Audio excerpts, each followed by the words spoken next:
Good morning friends. সকাল সকাল স্নান সেরে বারান্দায় চলে এসেছি জামা কাপড় মেলতে। আর এখন বাজে সকাল 9টা। আমার কিন্তু মোটামুটি সব কাজই শেষ।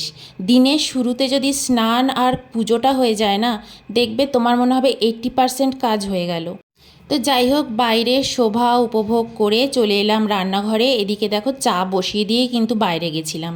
দুধটা জাস্ট এই মুহূর্তে দিয়েছি, এটা একটু ফুটবে চাটা। এর আগে আমি ফার্স্টে যা যা জলখাবার আছে সেটা খেয়ে নেব। আজকের জলখাবারে রয়েছে মুড়ি মাখা। আমরা কিন্তু বেশিরভাগ সময় সকালে একটু হালকা ব্রেকফাস্ট করতেই পছন্দ করি। আর হালকা ব্রেকফাস্টের মধ্যে মুড়ি মাখার থেকে আদর্শ আর কোনো কিছুই হতে পারে না।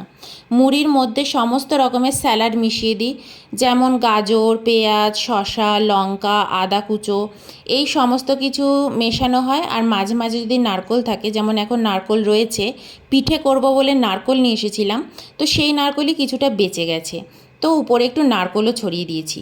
আর একটু সর্ষের তেল, বিট নুন, সমস্ত কিছু মেখে নিয়ে ফার্স্টেই আগে টেস্ট করব, দেখব কেমন হয়েছে, তারপর খাওয়া স্টার্ট করব। তো খুব ভালো লাগছে খেতে। অয়নও খাওয়া স্টার্ট করে দিয়েছে।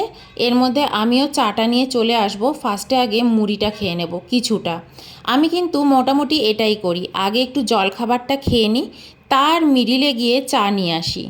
সকালবেলা উঠেই ফার্স্টেই কিন্তু চা খাওয়া বা বিস্কিট খাওয়া একদমই উচিত নয়। ঘরের যে জলখাবার আছে সেটা খেয়ে নিয়েই চায়ে হাত দেওয়া ভালো। তো দেখো চায়ের মধ্যে হয়ে গেছে, চা আর বিস্কিট খাবো। এর মধ্যে মুড়ি মাখাটাও কিন্তু আমাদের মোটামুটি 80% শেষও হয়ে গেছে। চা আর দেখো আমার ড্রেসের মানে চায়ের কাপ আর ড্রেস দেখো অনেকটা একরকমই হয়ে গেছে কালারটা।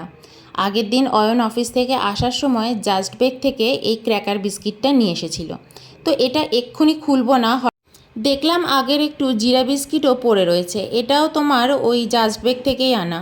জাস্ট বেকের বিস্কিটগুলো খেতে খুব ভালো লাগে, আর যেহেতু ঘরের সামনেই দোকান, তাই ওখান থেকেই নিয়ে আসি। তো চাটা চুমুক দিয়ে সকালের মানে শুরুটা মনে হয় উফ দারুণ। তো চা খেতে খেতেই চলো আজকের ব্লগটা এখানেই এন্ড করব। আবার চলে আসবো দুপুরে স্টেটাস নিয়ে। তো চলো, বাই।